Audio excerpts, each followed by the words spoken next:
Okay, thank you for coming, everybody. Thank you for coming. You're a little bit quiet. Thank you.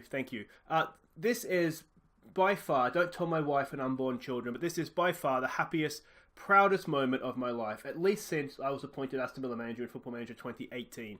I'm filled with pride right now. I can't wait to get started, but I know that there's probably a few questions that people have. So let's get this underway with, yes, Humphrey Sidebottom, British journalist. Where are you from? I am British. Now, Aussie Villa, the fans will no doubt be concerned at such a no-name being appointed manager of such a great club as Aston Villa. How would you respond? Look, I just want to reassure the fans that I too have a deep love for this club. I've supported them going way back to the Mark Bosnich days, and while I can't guarantee success, nobody can. What I can guarantee is that I will work hard to bring success back to this club, and I will not rest until either I am no longer at the club, or we have once again lifted the European Cup. Ah yes, if I may, what sort of football will you be looking to play, Aussie Villain? Look, we're going to look to control possession, we're going to attack teams, we're going to have a go. You can think of me as the anti-Bruce. Yes, finally for me, who will captain the great team of Aston Villa this season? Look, I've looked at the squad, studied the squad, and there's only one man I can see that encapsulates Aussie Villain, and that is Mile Jedinak. So the great man will lead the club forward, and I'm sure he'll do so with tremendous distinction. But guys, I'm going to call it there. I have a lot of work to do to get this club ready to go for the season. Thank you very much for coming out. Thank you for your support, and I look forward to talking to you many, many times in the future as this club grows and is very, very successful. Hi there, I'm Aussie Villain, and welcome to episode 1 of Raise the Holte for Football Manager 2019. We're back. It took a little bit longer. I wasn't going to do a Villa series, but a couple of people requested it, and let's face it, it's Villa. I had to do it, didn't I? So on International Weekend, where I can't get my Villa fix anywhere else, I've decided we're going to play Football Manager with Aston Villa. And so here we are. So let's have a quick look. Now, first of all, what is the goal of this save? Basically, just world domination. We kind of managed it last year in FM19. We did okay. We won the Champions League once, I think. A couple of finals in there as well. Dominated the Premier League, and then we moved on. But yeah, very, very happy to be back at the club. And let's have a look at. Okay, well let's start with transfers. Let's have a look at some transfers because I have done a little bit of business here. One out, which is Adobe. We sold him on to Huddersfield, 6.25 million, as you can see. We have good wingers on loan this season. We also have quite a number of good young wingers coming up through the youth teams right now. So he seemed expendable to me. So we sold him for 6.25 million. So we had that money to spend elsewhere. And usually a couple of Russian Hesper Murphys out on loan, along with one of our backup keepers as well. So other than we all know the players have already come in. But the extra business that I did, Antonio Marin, now we spent 2 million on him, going up to 4.1. This is one of my long-term replacements for Adobe. Now I've signed him, if you've watched my Arsenal save and my Manchester United save, I've signed him for them as well. Doesn't get too much time though playing in those sort of teams. But for us this year and hopefully many years further on, he's going to be an absolute cracker for us, I think. I was a little bit surprised that he did manage to sign for a championship club, but he's only young, so I think that's where we get away with it. But he's shown well in pre-season, and we'll get to that in just a second. He's going to do well, and I mean, really, we're saving a lot of money on wages compared to Albert Adoma. He was cheaper than we sold Albert Adoma for, and he's got a much, much brighter future, I think, anyway. So that was that. Then we signed Alex Isak on loan from Dortmund. He's going to be sort of act as a backup striker. I'm looking to sell Scott Hogan as well. I haven't really had anybody come in for him yet, so we might be stuck with Scott Hogan, but we're going to get him out the door at some point. And Isaac is going to be sort of the third choice behind behind Abraham and Kodja. So that's Alexander Isaac. And then Ali Reynolds, we signed him on a free transfer. I don't know if he's going to get anything out of him. We do have some old legs in midfield. So this guy's 21, he's Scottish. If he comes off for us, he comes off for us, and if he doesn't, we'll sell him for a profit anyway. He's only on £550 a week. We signed him for nothing. We can sell him to a profit for like Hibernian or Aberdeen or something, I'm sure, in the Scottish Premier League, and make a nice little profit on him. So that's the transfers. There won't be any more. I think the window's closed, or it's about to close. Oh, there is one more that we could get across the line, actually. We have, as I'm sure we all know, no left backs. So Mad's back is essentially a done deal at this point. He's going to come in, be back up at left back. He can play centre back as well. So he's going to sort of provide cover in all those areas. From Brentford, the fee is hefty, I think. It's 2.3 going up to 11.25. Obviously, we only had the Adobe money to spend, so we've had to load it with future payments. But yeah, so Mad's back, should be in for next episode, I hope, to provide coverage at left back. So let's have a look at how pre-season got on, and there was a lot of friendlies because we were pretty poor to start with. I should say, to this episode, we're going to show the whole game. Hopefully we'll match our result in real life there, and then going forward there'll be 2 games per episode. But of course, it's introduction to the squad and pre-season and all that. I don't want the episode to go on forever. The first game was against Plice, I think you pronounce that, from Czech Republic. We dominated this game, but we just couldn't take our chances. Now, Kodja got the goal from a penalty. We did go behind initially, and you can see from the match ratings there was a little bit of, what are you on about, boss? We do not pass the ball. We are a Steve Bruce team. So yeah, so that was a little bit rough. Then we played Clermont, or Clermont, if depending on how French your accent is. We were truly, truly horrible in this game. I don't know how we didn't lose it. We should have got smashed. We got, as you can see, 2 goals late. We were 2-0 down and got 2 goals. Kodja again, Tammy Abraham with the goals. But again, those match ratings, not good. And I think, did James Chester miss the penalty, or was it an own goal? An own goal, that's what that icon is there. Then we played Chasselet. Add your French accent as you like. They were a poor team, but we were better. We scored mostly from set pieces, which was a little bit disappointing. But you see, Mika Richards, Hogan with a penalty, El Ghazi, John McGinn, and Corey Blackett Taylor with the 5 goals for us. So that was okay, but as I said, a poor team. Then we played another poor team, and we struggled to put them away. We dominated, but we just couldn't score. And again, we only got the goal from a set piece through James Chester. Then we played Valenciennes, I think this is. I don't do French accents. Again, another one. We dominated the game, but we could only score from set pieces. Jake Doyle, Hayes, Kodja, and Conor Horahan with the penalty in that one. Then we played Dukla Prague. 1-1, as you can see. We went behind. We equalised very quickly through Balassi. Then it was just the same old story. Dominated possession, could not find a way through. Then things started to click for us. We played Borussia Dortmund in Dortmund. You can see Goetze's squad. It was a strong team. We were the better team in this game. It was a really, really good performance. Hogan got the goal for us. But yeah, that was the first signs that, maybe things are starting to turn around.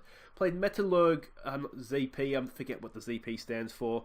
And we went down to 10 men. Taylor got himself sent off stupidly, but we were still the stronger team. Abraham got 2 of the goals. Chester and Ali Reynolds opened his account in the Villa shirt for us as well. And that was promising. And then all that promise went out the window. We were truly horrible defensively against Bruges. You can see we were 4-0 down.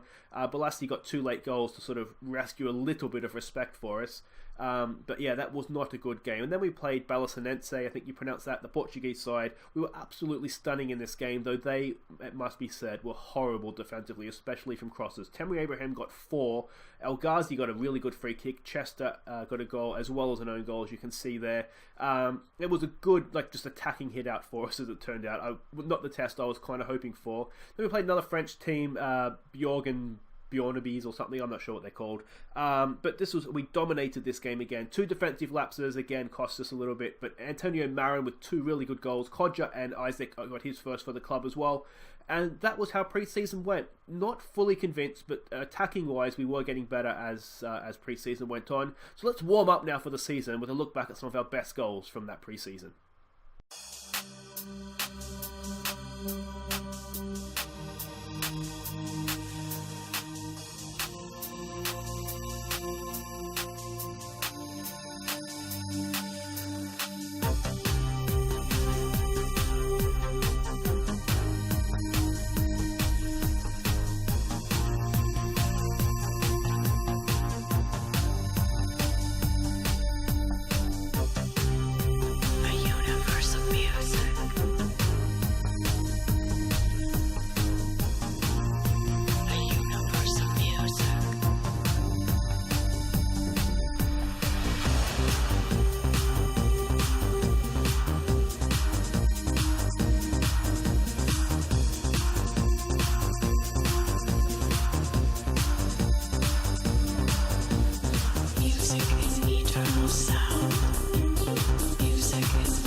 Your voices are merging right here.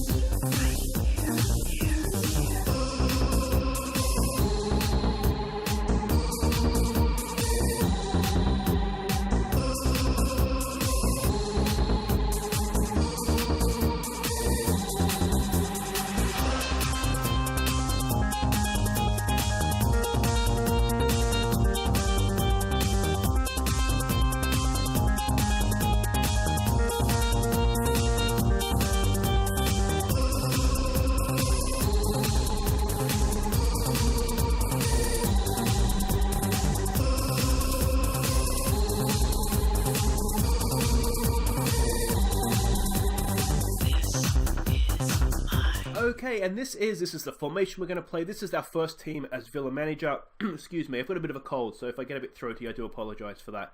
We're going to go with Moreira in goal, just ahead of Nyland. I just feel like he's just a better keeper for us, certainly through pre-season. The back four, Taylor, because he's, as of this time, our only left back in the club. Twanzebe, Chester, and El Mohammadi as the back four. Jedinak, the great man, the captain, he will play as a ball-winning midfielder in defence with Conor Horahan. El Ghazi and Balassi, they'll provide the width. Grealish will play in behind Tammy Abraham. And as far as the bench goes, it's Nyland, Micah Richards. Attribute-wise, he's not bad, so he's going to be on the bench for us until we can get sort of some strength in. We do need to strengthen central defence, obviously left back as well. Hutton's going to be on the bench along with Whelan. I did try to sell Whelan. Everybody in the squad got annoyed with me, so he's kind of stuck here till his contract's out at the end of the year. Lansbury's on the bench along with Marin and Kodja. It's a good, strong team. Yeah, some good players have missed out here, so let's see how we do. Alright, here we go. This is exciting, isn't it? If you're wondering where McGinn is too, he's torn a thigh muscle. He's out for 3 months. Bowen, now I thought he was at Accrington Stanley. I might be mistaken there. Now let's have a look here. What do we want to do? Terry says do it for the fans. I'm thinking, come on lads, show me what you can do. It's our first game in charge. Or do we just say go and have some fun? No, come on lads, show me what you can do. Let's get some passion. I have faith. And hopefully the big god of Monk's man, Miller Jedinak, will just rev the boys up and get these 3 points for us. Yeah, no, I kind of touched on it there. We still need to strengthen the squad. Goalkeeping, I think, is going to be something we need to look to do for next season. We'll try and get through this season. If something comes up in January, then we might have a sneaky bid. But again, some of this is going to be finances. We don't have any money. Then central defence obviously needs work. I'm hoping with Back coming in that will kind of solve the left back problem for this season. Taylor's on a booking. He's already got a red card for us in pre-season, so that's not great. Yeah, otherwise, I worry a bit if Grealish gets injured. We don't really have anybody to play in there, but we can rejig midfield if we have to. We have plenty of sort of attacking-minded midfielders, just not someone to play right in behind the striker. But that's kind of where we're at. Let me know where you think we need to strengthen here. Now, can we do something from the throw-in? Taylor get the ball in. It's Balassi. Go on, Yannick. Go on, Yannick. He cuts in. Go on, son. Go. Oh, not quite there. Yeah, so we'll just sort of play it by ear from transfers from here on in. We have some good wingers, as I said before. We have some good young wingers in the youth teams, but they're not really ready just yet. But otherwise, we don't really have... There's one midfielder, I think, an Irish kid, I want to say Clark, that could be okay if we could look to bring him in. Here's El Ghazi looking to get the cross in there. It's for Abraham! Yo! Tammy Abraham! He gets the first goal of our tenure at Aston Villa, and that is what we like to see. El Ghazi got down the wings nicely there, got the ball in, and Abraham made no mistakes. He looks quite good getting on the end of crosses. That game against Belenense, we won 7-0 where he got 4 goals. I think all 4, or maybe one of them wasn't, but all 4 were just headed goals like that. Keeper maybe has some questions to answer there. He looked a little bit flappy, but otherwise that was fun. Oh, the great man's picked up a knock. Okay, we do have Grealish as well. Both the great men have picked up knocks. Okay, so this is going to take a second, isn't it? So we'll just play him as a defensive midfielder, I think. Glenn Whelan, he should be able to do that. We need somebody sitting back. What to do with Jack Grealish? Now, I just finished saying we don't really have anybody to go in there and play that role. We are 1 goal up. Let's make the Jedinak sub. I'm thinking for Grealish, we might bring on Lansbury and maybe go to... We'll see if we can get him into half-time. Rejig it there. All right, come on, Grealish. Cross comes in. Can we get on the end of that? We can! Oh, just over Chester. I thought that was in. We might bring Lansbury on and we can sort of play a flat 3 across midfield. That might work. Still play him as an advanced playmaker. Probably on attack, but there won't be a man up top with Abraham, which, given that we're a goal up, is not the worst thing, but it might just leave us a little bit isolated in attack. But that wasn't the best first half we'll ever see. It was a little bit Brucey-ish, that one. Let's see here. We've played well. There's still room for improvement. We'll do some individual team talk here, guys. We'll come back with Grealish on the bench for Lansbury and see if we can see out the 3 points here. Okay, here we go. You can see at the top there, Lansbury for Grealish has happened. We are just playing a flat 3 in midfield now, rather than having the man in behind the striker. So hopefully, as I said, that won't leave Abraham too isolated here. Time will tell on that front, I guess, won't it? We might stumble across something, though. You never know. That tends to be how sometimes these tactical masterstrokes happen. That's decent. Oh, just off the bar. I'm sure Maria had that covered the whole way. Maria probably had it covered as well up in row H. All right, we're not playing badly here. The match ratings though aren't fantastic. Let's demand more. Can we get something here? Balassi on a booking. We only have the one sub to make, of course. I wouldn't mind bringing on the young kid Marin to make his debut. Let's see what Balassi can do here. Balassi! Just get that out of the way so you can have a look at him. As you saw in the goals of the pre-season, a couple of nice ones that he got against that. I think it was the French club Bourg or whatever it was. Balassi's not having his best game. I'm being more and more tempted to take Balassi off. There it is! Back post off the bar. It's still there for us, and it's away. Well, not away, but the keeper has it. Whelan's looking complacent. Come on, boy. Show some passion. Do it for the mighty Villa.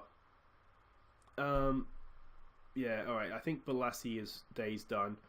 He's on the left, which is where Marin likes to play anyway. He's not having his best game. He's on a booking. All the signs are there to just take him off.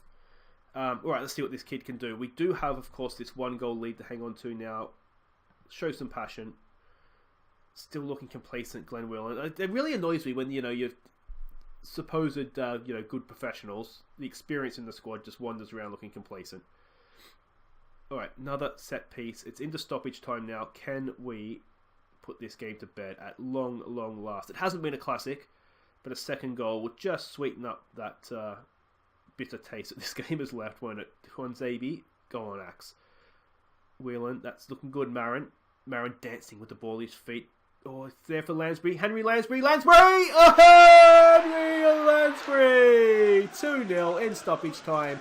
And that is the 3 points for the Villa. We'll give him some praise for that. Henry Lansbury didn't... It looked like he'd lost the ball. Look at this. It's just nice interplay. Dancing with the ball. Lansbury's picked it up there. He got a little bit of luck. A tackle off a Hull player. Again, their keeper. That's not the best, is it? But we don't have to worry about that. Praise comes through. El Mohammedi's had... Oh, here we go. Can we get a third? This would be a little bit rude. They do not deserve to lose 3-0. It's headed away in any case. El Ghazi will chase. We've got 15 seconds to go here. Just take your time, mate. Run down the clock. No need to do anything silly. Come on. Blow it up, ref. Oh, he's beaten his man there brilliantly. Back post. The keeper claims that one. And that should be the game. A winning start to our tenure. The Holte just raises ever so slightly after the first episode. And there we go. So let me know what you think in the comments, guys. What should we be aiming for this season? Obviously, promotion is what we want. Is that realistic? We have good players. It should be. The thing with this division is just being consistent, isn't it? If you lose a game, then just make sure you come back and win the next one. As long as you don't go on losing streaks. I mean, we know we're Villa fans. We know about losing streaks and winning streaks, don't we? That doesn't work. You've just got to be consistent. It's a good, solid win. Good, solid start. So, yeah, we'll see how we go. If you have enjoyed this, by the way, guys, please do hit the thumbs up. Help people find the channel. Help people find the series. Get on board nice and early. We'll say that it's a good win. We don't want to go overboard. It wasn't fantastic. And there we go. We are not quite top of the league. Joint top with Leeds. That could become a theme this season, couldn't it? Hopefully, if things go well for us. Now, Grealish, 6 to 8 days. Wigan in 5 days, so he'll miss that. Jedinak. Oh, no. He really is becoming a little bit of a sick note in his old age, isn't he? A calf strain for the big man, the big Aussie, Jedinak. Oh, that's devastating. I'm tempted to restart now, guys. That has really hurt me. Anyway, you'll suck it up, Miller. You'll be fine. You'll come back. But guys, that's it for this episode. Thank you so much for watching. If you have enjoyed that, as I said, please do hit the thumbs up. If you're new, welcome to the channel, and make sure you're subscribing because despite the fact we've lost Miller Jedinak for the next month or so, I'm sure we'll be fine. So we'll come back next episode. The way this is going to work, every second day there'll be a Villa episode. Every other day there'll be an Arsenal one. And Monday to Friday, the World Tour. My World Tour will continue. We're currently in Indonesia. Having a great time playing some Indonesian football. So do check that out if you haven't already. And of course the Arsenal game as well, if you are interested in Arsenal, then by all means check that out. We're trying to win the Champions League with them for the first time, so they can join a Villa. Big clubs like Villa as European champions. Then we'll be back next time. I think what we might do is we might do Reading and Sheffield United. That seems like a good spot to come back at the end of the month. The Carabao Cup against AFC Wimbledon, we won't be taking that seriously. We'll put out the kids for that, try and give some fringe players games as well. But so that's it for today. Thank you so much for watching. I've been Aussie Villain. Take care.